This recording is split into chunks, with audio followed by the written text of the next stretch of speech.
She wore a bride costume to Halloween. The Mafia boss said, "Perfect, you're coming home with me tonight." Sophia dresses as a corpse bride for Halloween. At a bar, a dangerous-looking man in an expensive suit approaches. "Looking for a groom?" She laughs it off. He's dead serious. He's Dante Moretti, Mafia boss, and he's decided she's his. Aurora's hands smoothed down the tattered white lace of her costume as she stood before the bathroom mirror of the Velvet Room, Manhattan's most exclusive Halloween lounge. The corpse bride makeup had taken her 2 hours. Pale foundation, dark hollowed eyes, the perfect crack down her cheek as if porcelain had shattered. Blood-red lipstick completed the look. She adjusted the wilted flower crown sitting crooked on her dark hair and took a breath. Through the bathroom door, she could hear the pulse of music, laughter, the clink of expensive glasses. Her best friend Jade had dragged her here, insisting she needed one night to forget about rent and student loans and just live. Aurora pushed through the door back into the bar, weaving between vampires and demons and celebrities in costumes that cost more than her monthly salary. The room dripped with gothic elegance, candelabras, velvet drapes, champagne towers. She felt completely out of place in her homemade costume. She was scanning the crowd for Jade when she felt it, that prickling sensation of being watched. She turned and her breath caught in her throat. A man sat alone in a corner booth, and he wasn't wearing a costume. Just an immaculate black suit that probably cost more than her car. Dark hair, sharp jawline, eyes like midnight that were fixed directly on her with an intensity that made her skin flush. He didn't look away when she caught him staring. Instead, his lips curved into something that wasn't quite a smile, more like a predator spotting prey. Aurora's heart hammered as he stood and began walking toward her through the crowd. Everyone seemed to part for him instinctively, like they sensed danger even if they couldn't name it. She didn't know that the man was Dante Moretti, the most feared mafia boss in New York. She only knew that the way he looked at her made her feel like she'd just stepped into something she couldn't escape. And God help her, part of her didn't want to. If you want to discover what happened when he reached her and how this Halloween night changed everything, subscribe to the channel and leave in the comments what costume you're wearing this year. Each view helps bring more stories like this one. 6 hours earlier, Aurora Chen had been elbow-deep in textbooks and highlighters, cramming for her nursing exam in the tiny studio apartment she shared with Jade in Brooklyn. At 26, she was finally finishing her degree after years of working 2 jobs and taking classes part-time. Her parents had immigrated from Taiwan with big dreams for their daughter. Doctor, lawyer, something prestigious, nurse. Would have to do. At least it was medical. At least she was trying. "You're not seriously studying on Halloween," Jade had said, bursting through the door with shopping bags. "We're going out. End of discussion. I have an exam Monday. Which is why you need to decompress tonight. Aurora, you work yourself to death. When was the last time you had fun? When was the last time you even talked to a guy who wasn't asking for extra ketchup at the diner?" Aurora had flushed. She couldn't remember. Between nursing school, her morning shift at the diner, and her evening shifts at the hospital as a nurse's aide, she barely had time to sleep, let alone date. "That's what I thought," Jade had said triumphantly. "So I got us costumes, borrowed VIP passes to the Velvet Room from my boss, and you're coming with me, non-negotiable." The corpse bride costume had been Jade's choice. "It's ironic," she'd explained. "Bride looking for groom. Get it? Plus you look hot in white." Aurora had rolled her eyes but agreed. Maybe Jade was right. Maybe she did need one night to remember she was 26, not 66. Now, standing in this bar full of Manhattan's elite, Aurora felt the familiar imposter syndrome creeping in. Designer costumes surrounded her. She'd made hers from a thrift store dress and YouTube tutorials. The champagne being served probably cost more than her textbooks. "Stop it," Jade said, appearing at her elbow with 2 drinks. "I can see you spiraling. You look amazing. Own it." Aurora took the drink, something pink and sparkling, and downed half of it for courage. "I don't belong here. Nobody belongs anywhere until they decide they do. Now come on, there's a guy dressed as a sexy priest by the bar and I need to confess my sins." Jade disappeared into the crowd, and Aurora found herself alone, sipping her drink, people watching. A successful businessman vampire, a celebrity dressed as Cleopatra, a group of women in designer witch costumes taking selfies. That's when she felt it. the stare. Dante Moretti had come to the Velvet Room tonight for business. A potential deal with a rival family, neutral territory, Halloween providing the perfect cover for a meeting that couldn't happen in daylight. The deal had concluded an hour ago. He should have left. But then he saw her. A corpse bride, standing near the bar, looking simultaneously beautiful and uncomfortable. Dark hair falling past her shoulders, porcelain skin painted to look cracked and broken, a white dress that should have looked cheap but somehow looked perfect on her. She held her drink like a shield and watched the crowd with intelligent eyes that saw too much. She was nothing like the women who usually tried to catch his attention. No overt flirting, no designer costume, no practiced sensuality. She looked real in a room full of expensive fakery. And when she turned and caught him staring, instead of preening or posing, she looked startled, almost afraid, like a deer catching the scent of a wolf. It made him want her more. Dante stood and moved through the crowd. He saw her eyes widen as he approached, saw her consider running. But she held her ground, lifting her chin in a gesture of defiance that made something in his chest tighten. "Looking for a groom?" he said when he reached her, his voice low enough that only she could hear over the music. She blinked, then laughed, nervous, surprised. "That's a line I haven't heard before." "It's not a line." He stepped closer, close enough to smell her perfume, something light and sweet, completely at odds with her dark makeup. "You're dressed as a bride. I'm asking if you're looking." Her laughter faded as she realized he wasn't joking. It's just a costume." "Pity." His eyes traced her face, memorizing the details, the hand-painted cracks, the dark circles making her eyes look enormous, the blood-red lips. "You make a beautiful bride, even a dead one." She flushed beneath the pale makeup. "Thank you, I think." "I'm Dante." He extended his hand. She hesitated, then took it. Her hand was small in his, soft but with calluses on the fingertips. Someone who worked with her hands.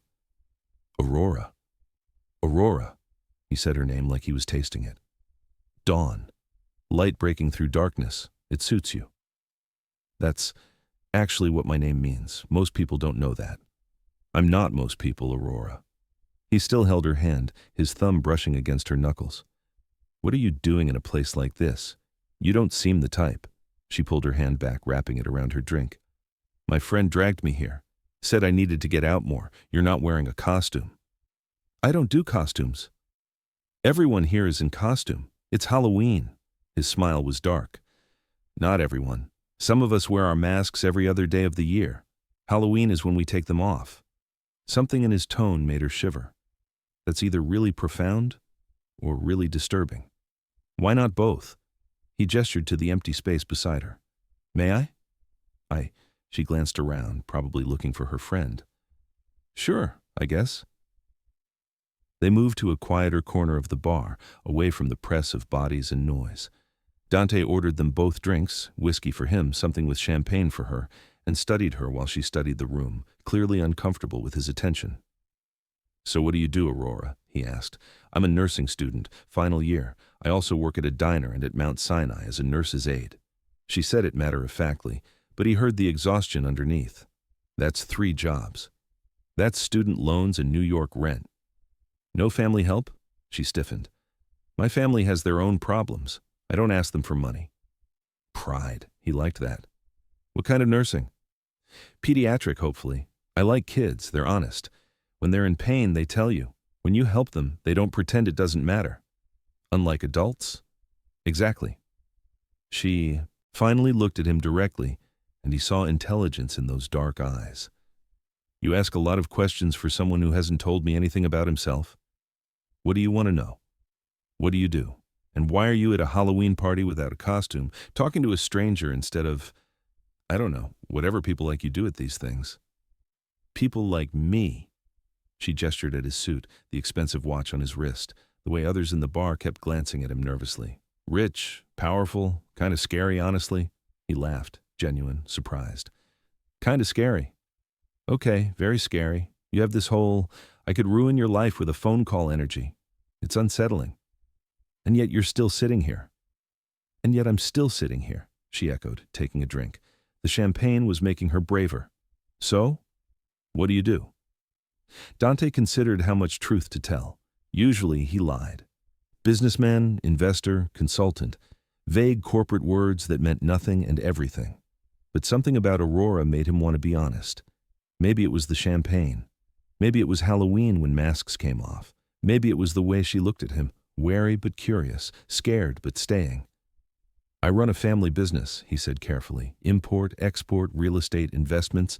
My family has been in New York for 4 generations. All true, just not the whole truth. Sounds impressive. It's complicated. Everything worth doing is. She smiled, and it transformed her face. Behind the corpse bride makeup, he saw the real her. Warm, tired, hopeful, despite everything. My friend says I should get out more, meet people, have fun. But honestly, I'm terrified of ending up like my parents. They worked themselves to death trying to make it in America, and for what? A tiny apartment and broken dreams? So you're working yourself to death instead? She flinched.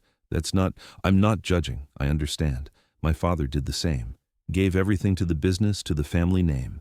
Died at 53. Dante's voice went flat. Heart attack. Too much stress, too much responsibility, too much weight he carried alone. Aurora's expression softened. I'm sorry. Don't be. He chose his path, just like you're choosing yours. He leaned closer. But Aurora, you're 26 and working yourself to exhaustion. When does it end? When do you get to live? When I finish school, when I have a real job, when I've proven I can make it on my own. And then what? You'll be 30 and exhausted and wondering where your 20s went. She set down her drink, eyes flashing. What do you want me to say? That I should quit? Find a rich man to take care of me? Live off someone else's money? No. He caught her wrist gently as she started to stand. I want you to consider that maybe there's a middle ground between working yourself to death and giving up your independence. Like what? Like accepting help when it's offered. Like knowing your worth. Like understanding that being taken care of doesn't mean losing yourself. His thumb traced circles on the inside of her wrist, and he felt her pulse jump. You're dressed as a bride tonight, Aurora. The universe has a sense of humor. What does that mean? It means I'm going to make you an offer, and I want you to really think about it before you say no. Aurora tried to pull her wrist back, but his grip was firm without being painful. What kind of offer? Come work for me, she blinked. What? I need someone I can trust. Someone intelligent, observant, discreet, someone with medical training. Dante's voice was calm, measured. I'll pay you twice what you make at all 3 of your jobs combined. You can finish nursing school without the financial stress. You'll have time to study, sleep, live. Doing what exactly? Being available when I need medical assistance, traveling with me occasionally, attending events. He paused, looking beautiful on my arm. Aurora laughed, sharp and disbelieving. You want me to be your what? Your personal nurse? Your arm candy? This is insane. I don't even know you. You know I'm rich, powerful, and kind of scary. Your words. His smile was dangerous. You know I'm interested in you. And you know you're attracted to me too, even though you don't want to be. Her face flushed. I'm not. Your pulse is racing. You've been staring at my mouth for the last 5 minutes. When I touched your wrist, you gasped. He leaned in until his lips were an inch from her ear. Don't lie, Aurora. You're terrible at it. She shoved him back, standing abruptly. This is crazy. You're crazy. I'm going to find my friend. Before you go.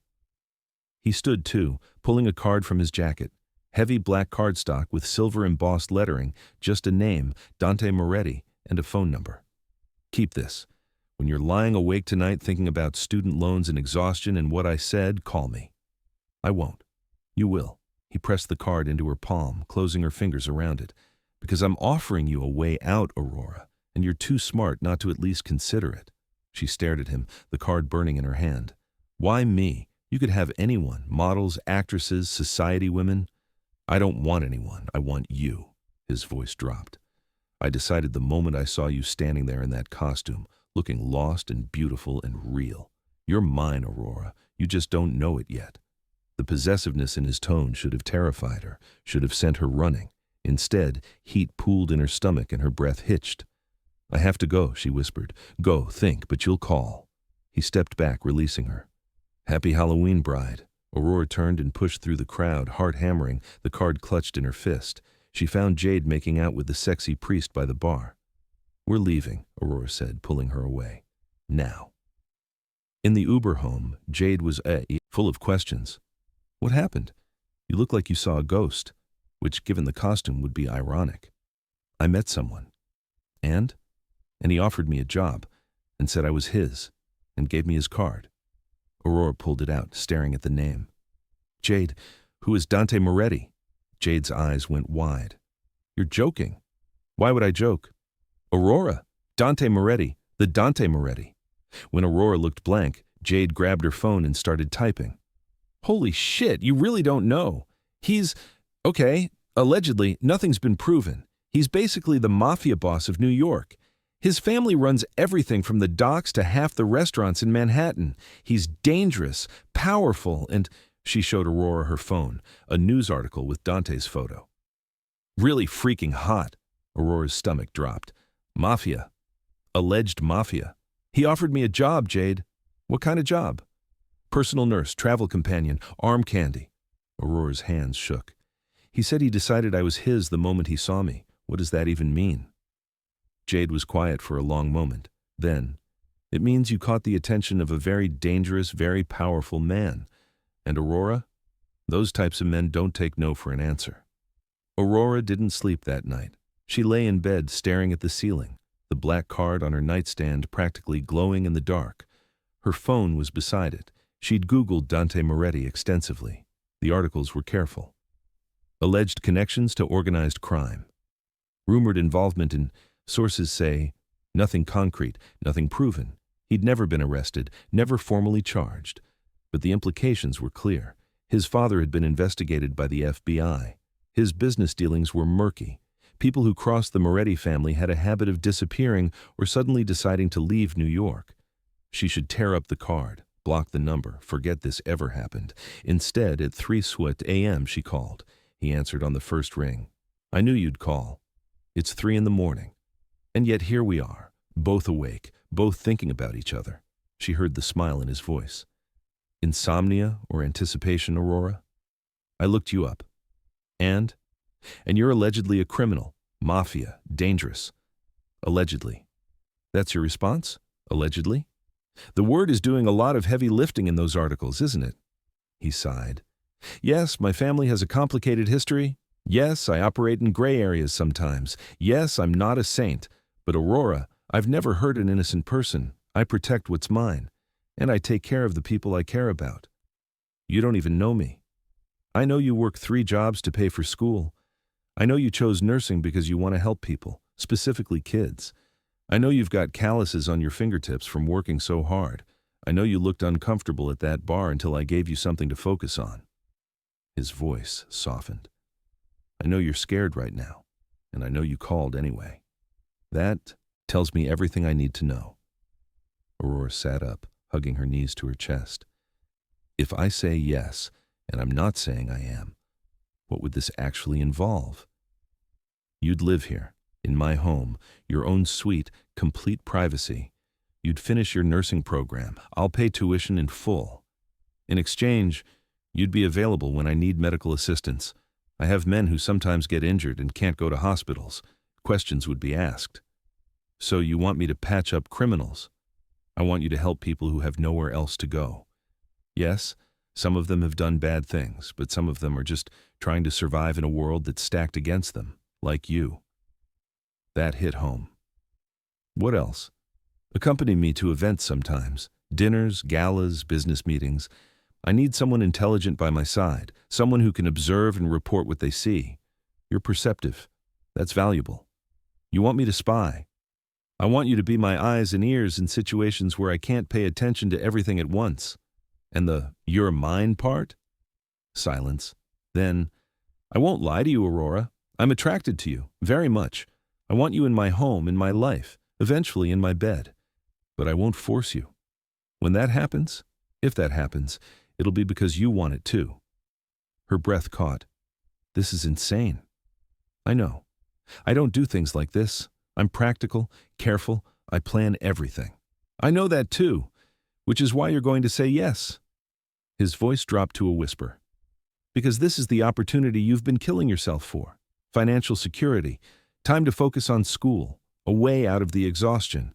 I'm offering you everything you need, Aurora. All you have to do is trust me. Trust a mafia boss. That's your pitch. Trust a man who keeps his promises, who protects what's his, who sees your worth when you're too tired to see it yourself.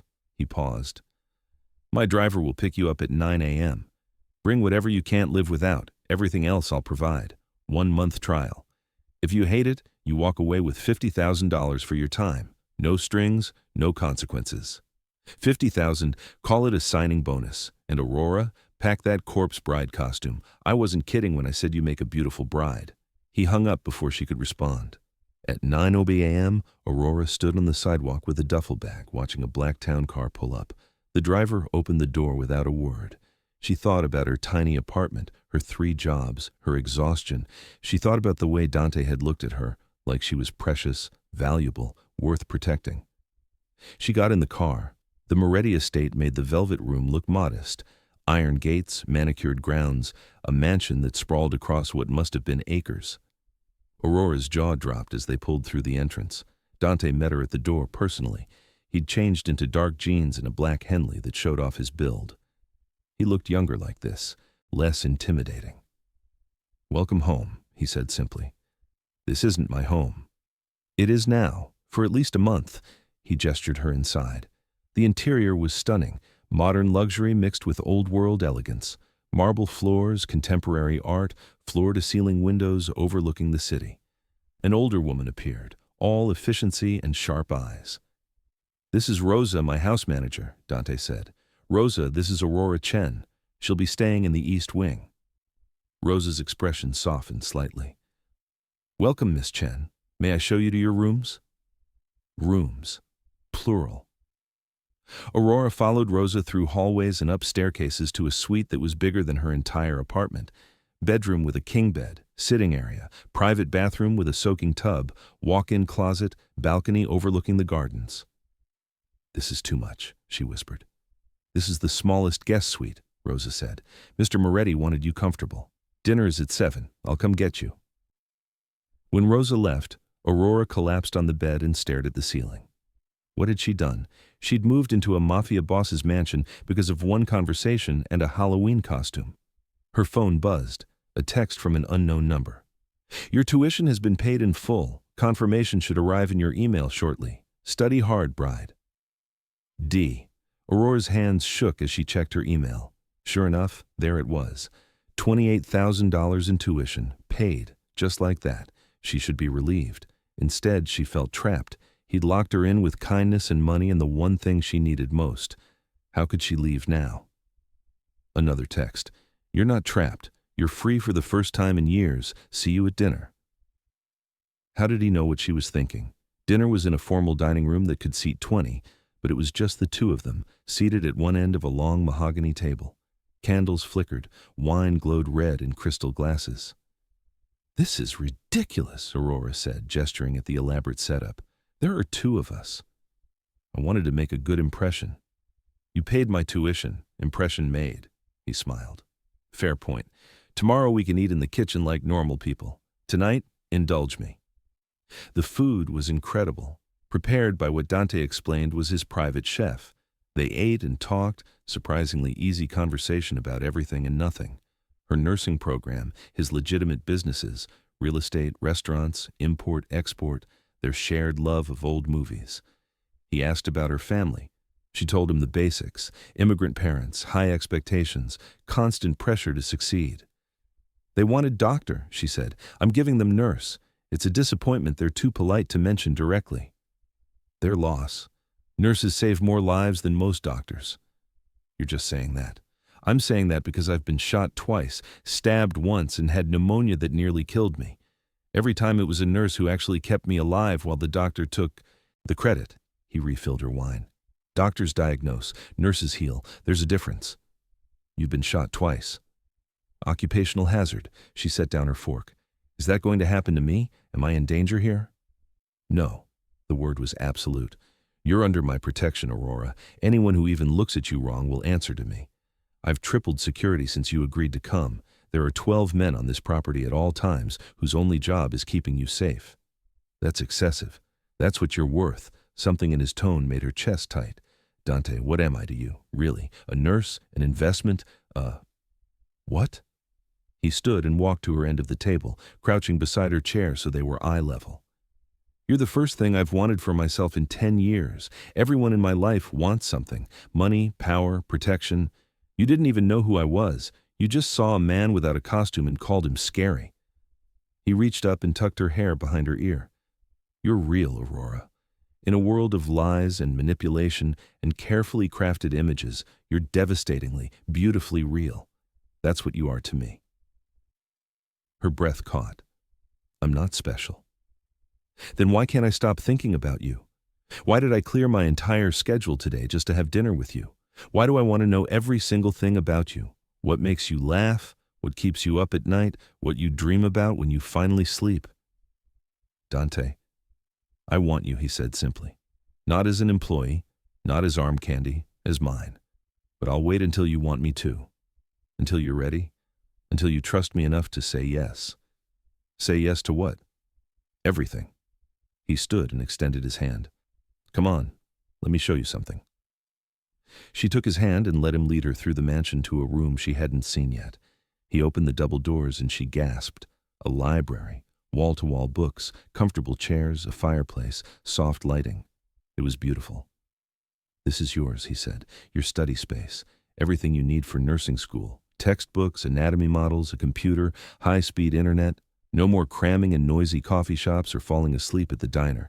This is where you focus on your future. Aurora walked into the room, running her fingers along the spines of books, medical texts, classics, everything. Why are you doing this? Because I can, because you deserve it, because taking care of you makes me happy. He leaned against the doorframe. Is that so hard to believe? She turned to face him. Yes, men don't just do things like this without wanting something in return. I do want something. What? You. Happy, healthy, successful. That's what I want, Aurora. He pushed off the doorframe and walked to her. I want to see you graduate. I want to watch you become the nurse you're meant to be. I want to know I helped make that happen. His hand cupped her cheek. And selfishly, I want you to look at me the way you're looking at me right now. How am I looking at you? Like, maybe I'm not so scary after all. She laughed despite herself. You're still terrifying, but maybe also kind of wonderful. He kissed her then. Slow, deep, thorough. Nothing rushed, nothing demanded, just a promise of what could be if she said yes. When they finally broke apart, both breathing hard, he pressed his forehead to hers. 1 month, Aurora. Give me 1 month to prove I'm worth the risk. If I fail, you walk away $50,000 richer and debt-free. If I succeed, he smiled, well, we'll negotiate terms. You're very sure of yourself. I'm sure of us. He kissed her forehead. Now go study. You have an exam Monday. Rosa will bring you coffee and anything else you need. He left her in the library, surrounded by books and possibilities, and Aurora realized something terrifying. She was already falling for him. Aurora Chen graduated at the top of her nursing class on a bright May morning. Her parents came, proud despite themselves. Jade cried and took 1,000,000 photos, but it was Dante she looked for in the crowd. He stood in the back, wearing that same black suit from Halloween, a smile on his face that made her heart race. Afterward, he took her to the mansion. Their home now, though she still had her own suite, most nights she didn't sleep there anyway. The library had been transformed, flowers everywhere, candles, champagne chilling. What's all this? She asked. A celebration. You did it, Aurora. You graduated. You're officially a pediatric nurse. He pulled her close. I'm so proud of you. She wrapped her arms around his neck. I couldn't have done it without you. The tuition, the quiet place to study, the support. You would have done it anyway, just with more exhaustion and debt. I just made it easier. He kissed her softly. So your 1-month trial is long over. What's the verdict? Staying or going? She pretended to think. Well, the accommodations are nice. The food is excellent. The boss is attractive, if a bit bossy. He growled and kissed her harder. Careful, nurse. You're testing my patience. I'm staying, she whispered against his lips. Obviously, you ruined me for normal men the moment you called me your bride on Halloween. About that. He pulled back and reached into his pocket, producing a small velvet box. Aurora's breath stopped. Dante, you wore a bride costume. I said you were mine. 6 months later, I'm making it official. He opened the box, revealing a stunning diamond ring. Marry me, Aurora. Let me take care of you for the rest of our lives. Let me give you everything you deserve. Let me be yours the way you're already mine. She was crying now, nodding. Yes. God, yes. He slid the ring on her finger. Perfect fit, of course, he'd measured, and kissed her until she was dizzy and laughing and crying all at once. You know what this means? She said. That Halloween costume was apparently a premonition. The universe has a sense of humor. He swept her into his arms, carrying her toward the stairs. Now come on, bride. We have a wedding to plan. But first, I need to properly celebrate your graduation. Is that what we're calling it? That's what we're calling it in polite company. They laughed all the way to his bedroom, their bedroom now, and Aurora thought about that Halloween night 6 months ago, how terrified she'd been, how certain it was all a mistake. Sometimes the scariest decisions led to the most beautiful destinations. Sometimes a corpse bride found her groom in the most unexpected place. Sometimes saying yes to danger meant saying yes to love. And sometimes a mafia boss in a black suit was exactly what a exhausted nursing student needed to finally come home. This story has come to an end. If it touched your heart in any way, leave your like and share with someone who also enjoys Halloween romance stories.